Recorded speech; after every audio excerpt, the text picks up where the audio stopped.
apalagi perburuan, ya, kelautan, ya, mungkin juga ada UKM di sini. Ya. Dan yang kedua, selain sektor yang kita bangun, juga kita harus memperhatikan pemerataan daerah. Jadi semua sektor, semua wilayah itu kita bangun. Jadi impact itu tidak dibangun di pusat saja, tetapi juga di daerah-daerah. Nah, Bapak Ibu sekalian, ini saya kira dari sisi kebijakan, tadi karena tugas pokok kita memutuskan kebijakan, kita sudah punya dari 2024 ini saya angkat beberapa yang penting-penting saja, yaitu peraturan bersama dengan Kemendagri tentang pengembangan sisi inovasi daerah.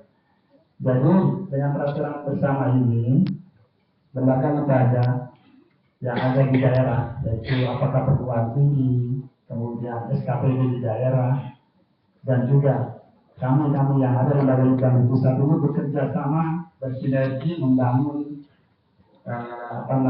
inovasi di daerah. Jadi apa yang Bapak Ibu lakukan di daerah ini sebetulnya dinaungi oleh ini.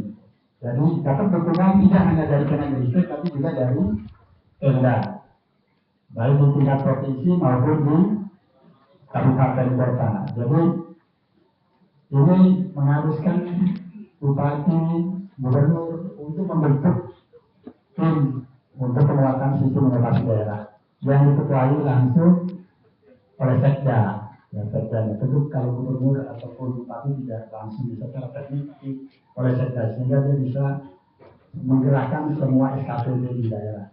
Jadi jauh lebih mudah di dalam memobilisasi penguatan sistem inovasi daerah. Kemudian ada juga bantuan teknis yang diberikan untuk badan usaha. Saya kira ini juga penting.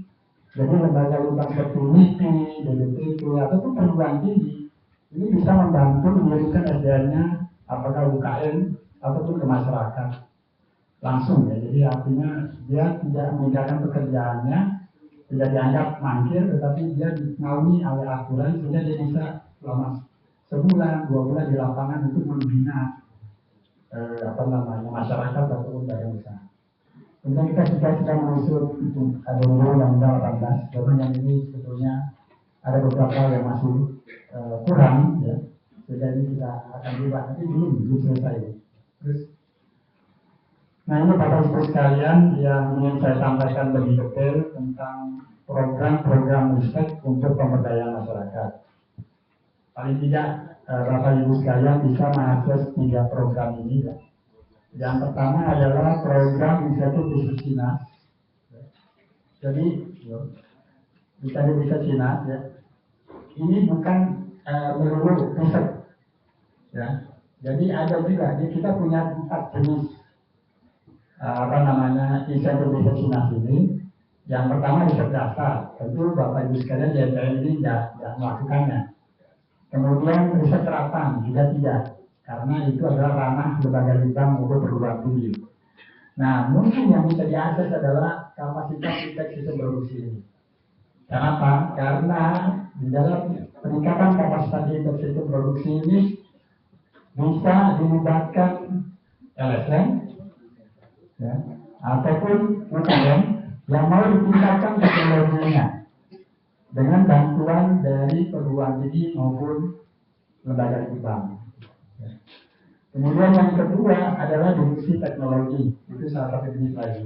Divisi teknologi ini adalah bagaimana kita memberi insentif untuk menyebarkan teknologi di masyarakat.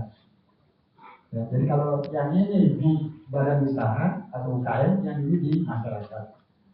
Jadi misalkan menyebarkan benih, ya untuk ditanam oleh petani-petani, ini bisa dibiayai oleh kegiatan insentif ini. Atau teknologi yang lain yang sudah dihasilkan oleh perguruan tinggi. Bapak yang mengajukan ke kami, saya punya program ini mendistribusikan teknologi dari perguruan tinggi A di daerah ini, yaitu bisa dibiayai. Nah, itu namanya divisi teknologi. Jadi memang program-program ini bisa diusulkan. Nanti saya sampaikan banyak sebetulnya yang mengusulkan setiap tahun, gitu. Jadi bukan berarti Bapak yang kita nanti dijamin akan dapat, karena kita memang melalui kompetitif, jadi berbasis persaingan dengan yang lain. Kemudian yang kedua adalah pengembangan sumber daya manusia.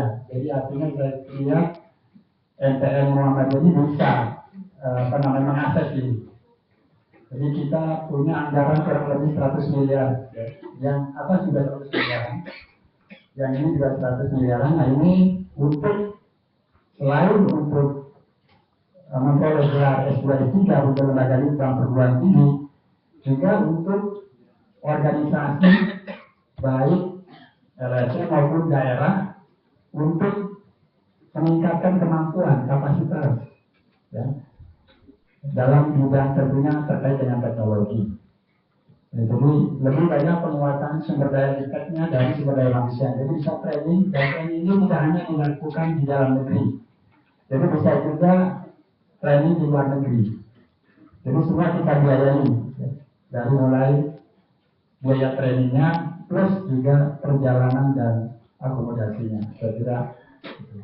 Kemudian yang ketiga adalah program entrepreneurship dan inkubasi bisnis teknologi. Ini lebih banyak bagaimana menemukan wirausaha baru, ya, berbasis teknologi. Itu yang perlu saya tekankan di sini adalah harus berbasis teknologi. Jadi kalau misalkan kita menjual kerupuk, ya, menjual rokok itu tidak boleh. Jadi harus ada satu teknologi baru hasil penelitian, kemudian kita